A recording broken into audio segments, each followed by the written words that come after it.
नमस्कार, मैं नीतिश्री आप सभी दर्शकों का एक बार फिर स्वागत करती हूँ दूरदर्शन के इस कार्यक्रम और भी हैं राहें में। और भी हैं राहें खास करके उन बच्चों के लिए जो बच्चे अपने ज़िंदगी के एक महत्वपूर्ण पड़ाव पर हैं, जहाँ उन्हें फ़ैसला लेना है कि उन्हें किस करियर को चूज़ करना चाहिए और जिस करियर को वो चूज़ करना चाहते हैं उसके लिए क्या क्या कोर्सेज़ अवेलेबल हैं।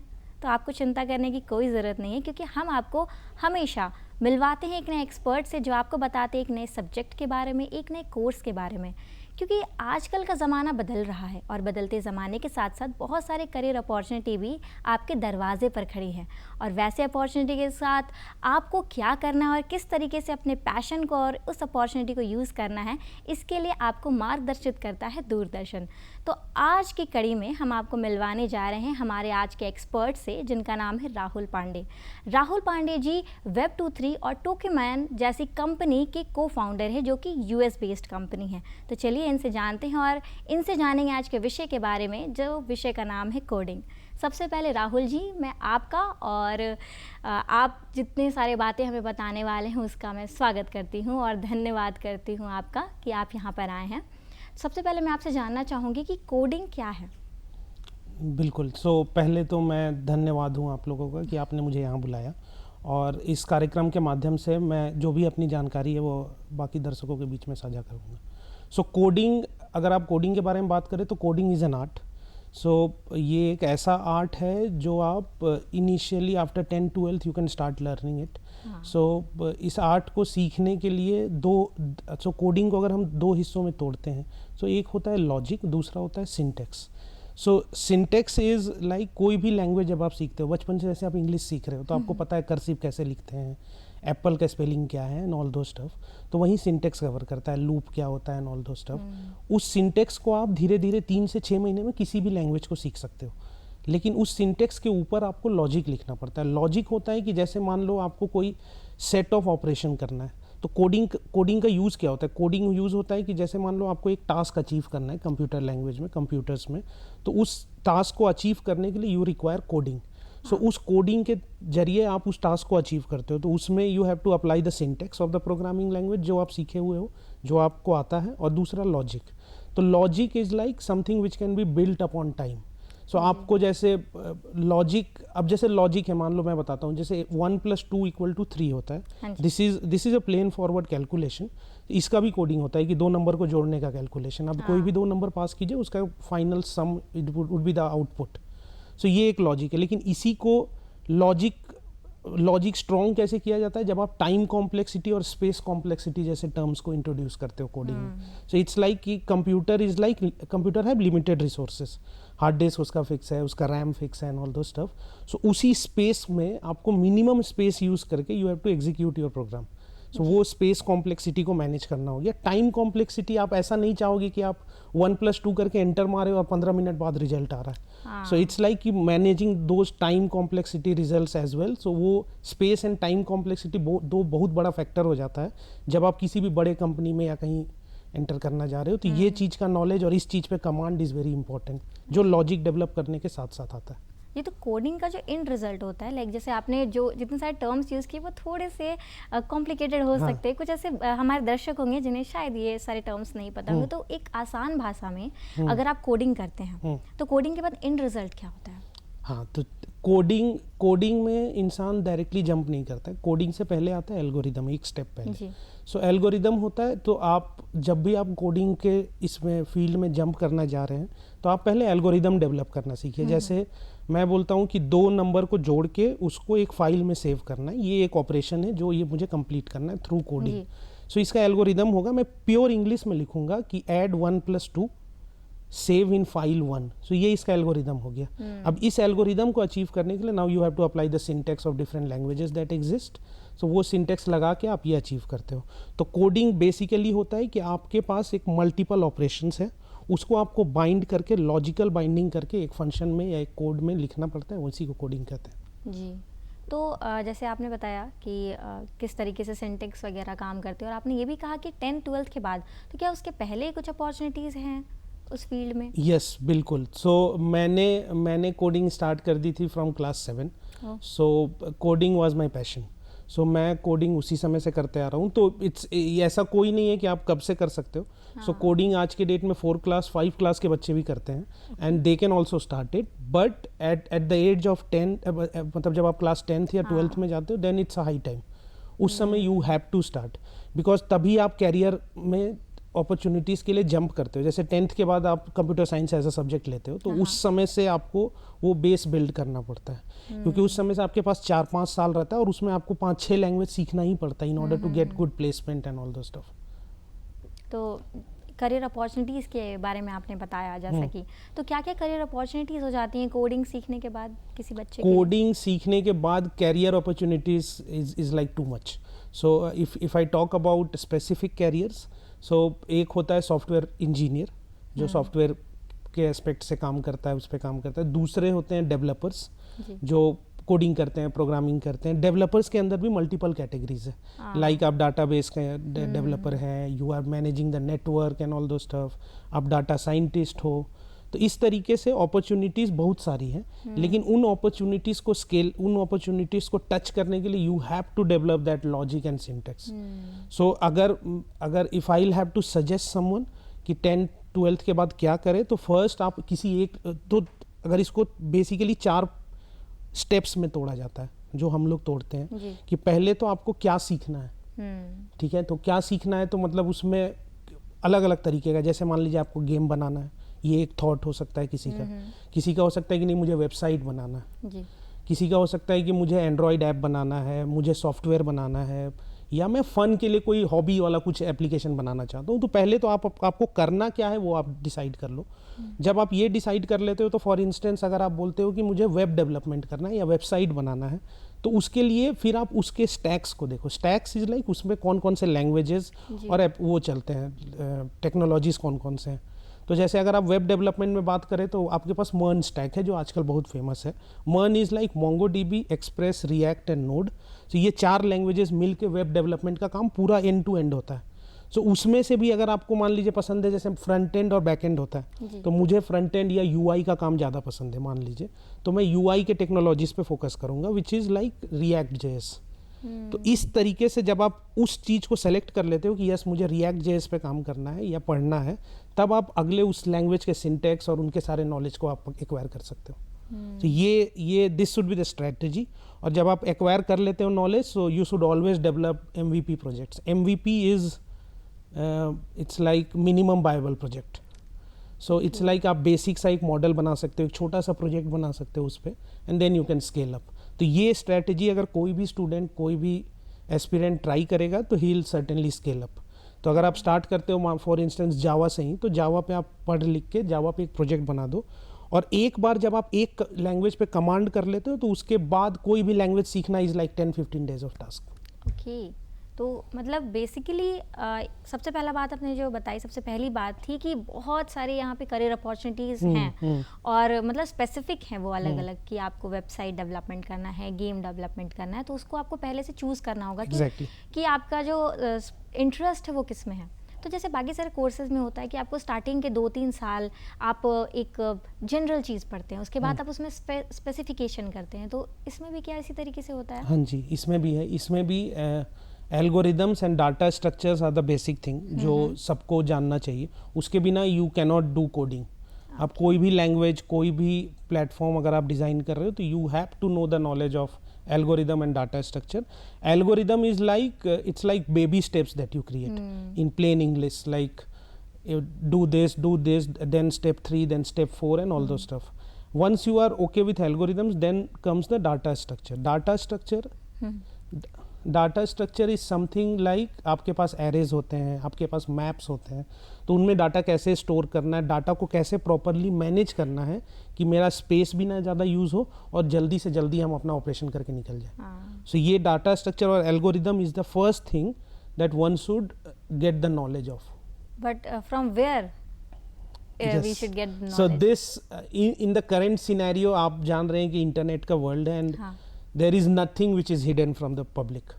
So आप अगर कुछ सोचते हो, if you have something in your mind, like मेरे दिमाग में है कि I need to learn algorithm, so अगर मैं इस बारे में YouTube या कहीं Google पे भी मैं सर्च करता हूँ, तो I get too much documentations and all those stuff, and most of the documentations are good. if you, and when you start reading from them, like आपके पास क्वेरा है, बहुत सारे प्लेटफॉर्म्स है जहाँ आप अपना क्वेश्चन पोस्ट कर सकते हो. तो जब आप इन प्लेटफॉर्म से पढ़ते हो, वीडियोस देखते हो, सीखते हो, तो ultimately you gain knowledge. It's not like you have to stick to a particular teacher or a particular book. Now the world has become world has expanded as such. सही बात है, बिल्कुल सही कहा कि बच्चे यूट्यूब से या फिर गूगल से अलग अलग कोर्सेज से तो सीख सकते हैं, बट फिर भी वो एक ऑथेंटिसिटी होती है कि मुझे डिग्री लेना है. तो अगर कोई बच्चे चाहे कि मुझे इसी फील्ड में डिग्री लेना है, तो उनके लिए क्या क्या डिग्रीज या फिर क्या क्या से ऑप्शंस अवेलेबल हैं? हाँ, तो जब आप 12th when you qualify after 12th you have multiple opportunities. Like आपके पास BCA है, which is also a very good course. Then you have BTech. So and you have BSc IT also. So these are the fields which you can choose. These are the educational qualifications that you can choose. And आप किसी भी field में जाते हो. I'll fairly talk that I am a BCA MCA from BIT Mesra. Okay, when I was doing BCA MCA it was like why didn't you do BTech and all those stuff. But आप कोई भी चीज़ choose करो, उसमें आप लगन से अगर आप कोडिंग करते हो तो it's like educational qualification is nothing. It's not a barrier as such. So जैसे अगर हम लोग भी आज के डेट में अपने कंपनीज में हायर करते हैं तो वी डोंट थिंक कि ये BCA का बंदा है, ये BTech का है, तो just give him extra priority. If the knowledge is good with the BCA one, तो वो BCA वाला हमारे कंपनी में ज्वाइन कर लेता है. लेकिन अगर कोई बच्चे जो हैं जो बाहर से यूट्यूब से या किसी कोर्स से पढ़े हुए हैं बट उनके पास एक प्रॉपर डिग्री नहीं है, तो क्या वैसे बच्चों को कंपनीज अपने हायर करती हैं? नहीं, तो कंपनीज में क्या है कि दे सेट अ मिनिमम बार, क्योंकि you should be graduate. Okay, and if you are graduate and if you have knowledge of computers you are good to crack anything. Graduate from any field और specifically कि computer की field होनी चाहिए? Computer के fields को इसलिए privilege दिया जाता है क्योंकि अगर आप किसी और चीज़ में ग्रेजुएट हो and you are having a knowledge of computers, then also you will get opportunities. But वो एक माइंडसेट तैयार हो जाता है ना कि ही इज, तो वो कंप्यूटर्स क्यों नहीं चूज किया उस समय and all those stuff. Like basically अगर इसको शॉर्ट किया जाए तो बात ये है कि आपको कंप्यूटर में एक डिग्री होनी ज़रूरी है, बट साथ में स्किल्स अगर हो तो it's coding on the cake. Exactly. जैसे बहुत सारे बच्चे होते हैं जिन्हें कोडिंग तो करना है बट उन्हें गवर्नमेंट जॉब भी चाहिए, तो वैसे बच्चों के लिए क्या क्या अपॉर्चुनिटीज़ हैं? देखिए, आज के डेट में जितनी भी सरकारी वेबसाइट चल रही है, एप्लीकेशन चल रही है, सबके पीछे कुछ डेवलपर्स लगे हुए हैं. इट्स नॉट लाइक कि they have purchased it from somewhere and they are using it. अगर मैं रिसेंट अभी यहाँ रांची का ही एग्जांपल लेता हूँ, I will take example of sir JVBNL. ये इस पे भी there are multiple people who are working behind that software, जो आपका बिजली बिल आता है and all those stuff. So उसके पीछे बहुत लोग काम करते हैं. So if you are dedicated, if you are working towards your logic, if you are working towards your coding standards, अपने उस skills पे अगर आप काम कर रहे हो तो nothing is a bar. So you can get government job, you can get private jobs. Coders, why coders select private jobs? Because वो high paying jobs होता है. So इसीलिए I believe कि अगर आप coding कर रहे हो and अगर आप सब कुछ सीख रहे हो तो most people choose to get private jobs. जैसे आपने इनकम की बात की, तो एक लमसम अमाउंट अगर आप कोडिंग में एक एवरेज अगर आपको है तो आपको किसी बच्चे को कितना किस तक? So if he is a fresher, अगर वो फ्रेशर है और अभी तुरंत अपना कैरियर स्टार्ट कर रहा है एंड उसके पास स्किल सेट्स हैं, so he can get anywhere around 3 lakh per annum to 30 lakh per annum as a fresher. So there is no boundary. So if you are very skilled you can get 30, 40, 50 anything. So at an average he'll get 3, 4, 5 if he's medium level skilled, but if he's over skilled and if he's highly skilled as such, so वो 30, 40, 50 is nothing, is a barrier. तो क्या ऐसी बात है कि India या foreign में कुछ ऐसे डिफरेंस आ जाते हैं, आप यहाँ पढ़े हैं तो फिर वहाँ जाके वर्क नहीं कर सकते? क्योंकि बहुत सारे लोग हैं जिनकी इंटरेस्ट होती है कि वो अब्रॉड जाके काम करें, वहाँ जाके पढ़े, तो उन बच्चों के लिए क्या कुछ करियर अपॉर्चुनिटीज़ रहती हैं? तो फर्स्ट ऑफ ऑल एक तो internet is like is all over the world, so it's not like it's limited to a particular country or a particular region. So whenever there is an internet, so internet connects people. So if you are sitting in India and if you want to work for a US company, like मैं अभी यहाँ रांची में बैठता हूँ, I do the operations of US company, मेरी जो company है, so nothing is a barrier. सो अगर आप यहाँ बैठे हो वहाँ के ऑपरेशंस पे काम करना चाहते हो तो you can do it through the internet, because internet connect कर रहे हैं लोगों को। सिमिलरली डेवलपर्स के लिए, कोडर्स के लिए क्या है कि मोस्ट ऑफ द कंपनीज जो यूएस में हैं दे प्रेफर कि उनके डेवलपर्स अपने रिमोट लोकेशन पे ही रहें और वहीं से काम करें। सो ये एक अपॉर्चुनिटी अभी रिसेंट पिछले 2-3 सालों में स्केल अप हुआ है, जिससे घर पे रह के भी आप रांची में रह के भी you will start working for US based companies और आपको पैसे डॉलर्स में आएंगे। तो ये होता है। दूसरी चीज़ क्या है कि even if you want to go और शिफ्ट टू यूएस, सो उसके लिए भी no one will stop. If you have skills you will get a job there, no issues.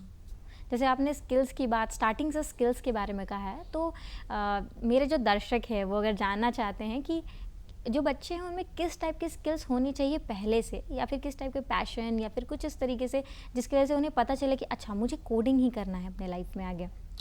Coding के लिए जैसे मैंने शुरू से बताया आपको कि सबसे इम्पोर्टेंट चीज़ है लॉजिक। अगर आपको प्रॉब्लम सॉल्व करने आता है सो you can become a wonderful coder.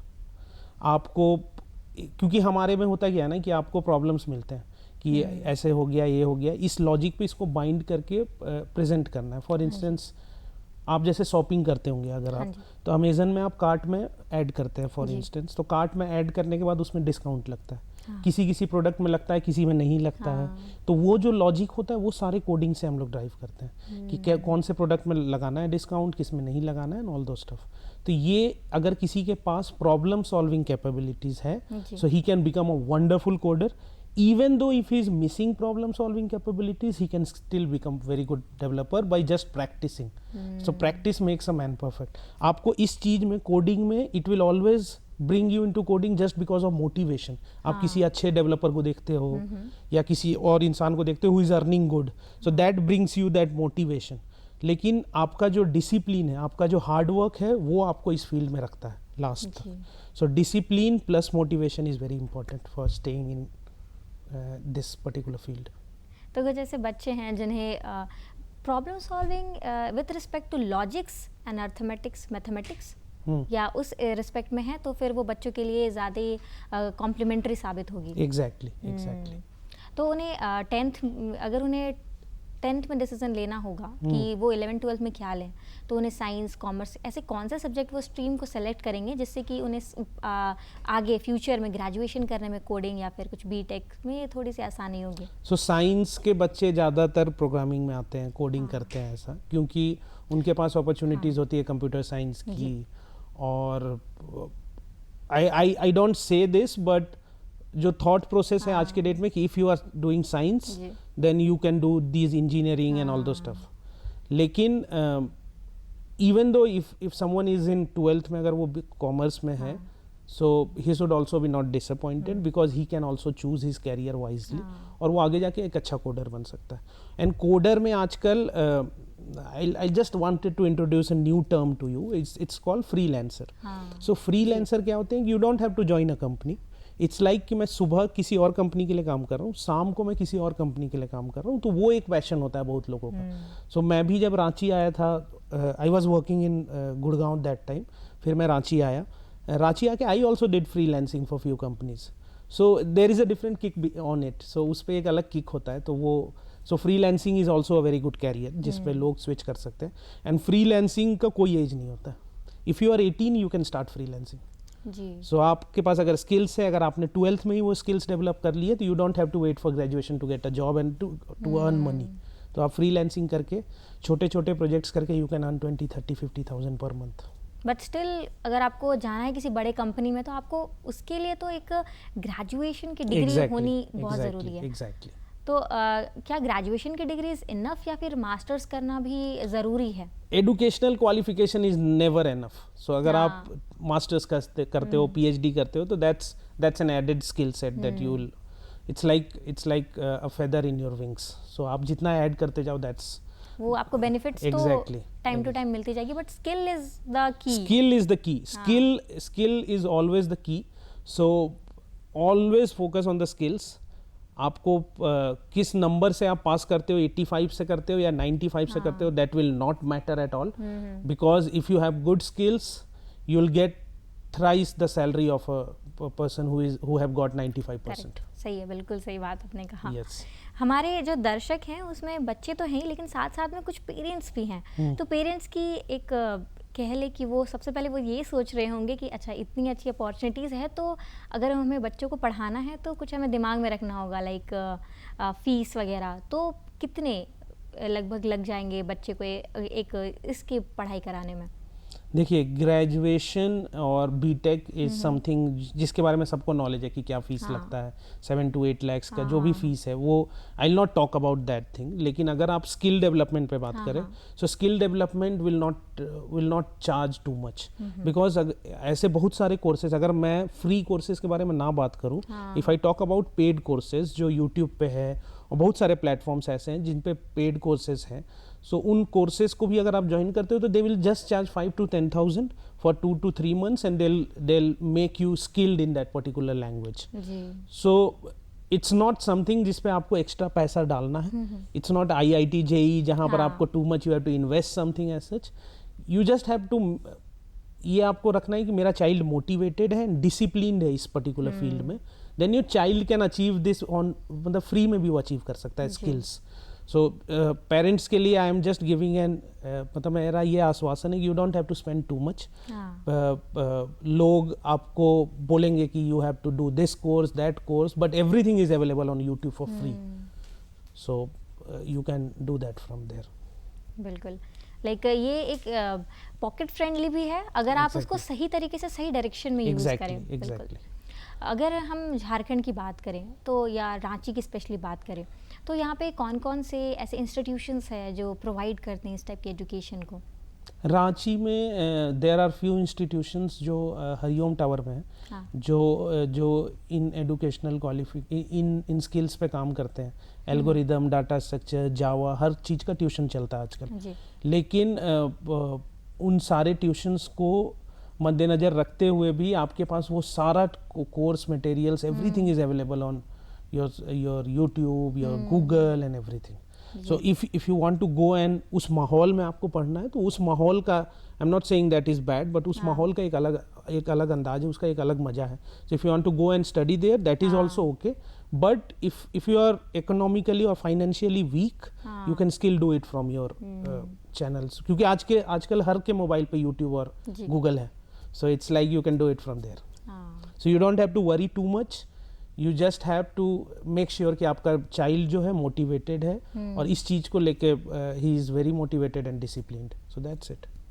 Like motivation होना चाहिए, स्किल होना चाहिए, पैशन होना चाहिए, talent. Talent is a very broad term. So talent बोलना, talent is not that comes on single day.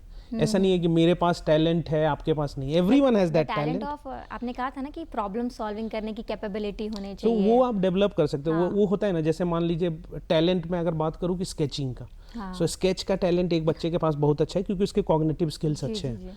लेकिन एक दूसरा बच्चा who is not very good in sketching, he can also be the same talented person. So वो it's like कि talent can be developed over time.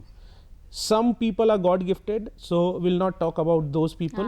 We'll not talk about Elon Musk and Jez Boff. So we'll talk about people like who are not too much talented. So they can develop this talent as such. जैसे कुछ दर्शक ऐसे भी हैं जिन्होंने थोड़ी बहुत coding सीख रखी है, लाइक थोड़ी बहुत से ज़्यादा अगर मैं कहूँ तो वेब 2 लेवल की सीख चुकी है। तो अगर वेब 2 से कोई वेब 3 में जाना चाहे तो फिर क्या प्रोसीजर होगा? हाँ, तो पहले मैं अपने दर्शकों को वेब 2 और वेब 3 समझाता हूँ। तो वेब 2 क्या होता है ना कि web 2 is the current world. आज के डेट में आप इंटरनेट पे, फेसबुक पे जो भी डाटा अपलोड करते हो, जैसे मैं फेसबुक पे कुछ डाटा अपलोड करता हूँ, तो मेरा जो डाटा है उसके बदले फेसबुक बहुत इनकम कर रहा है उससे। Instagram is earning too much with my reels and photos, लेकिन उसका मुझे कुछ नहीं मिल रहा है।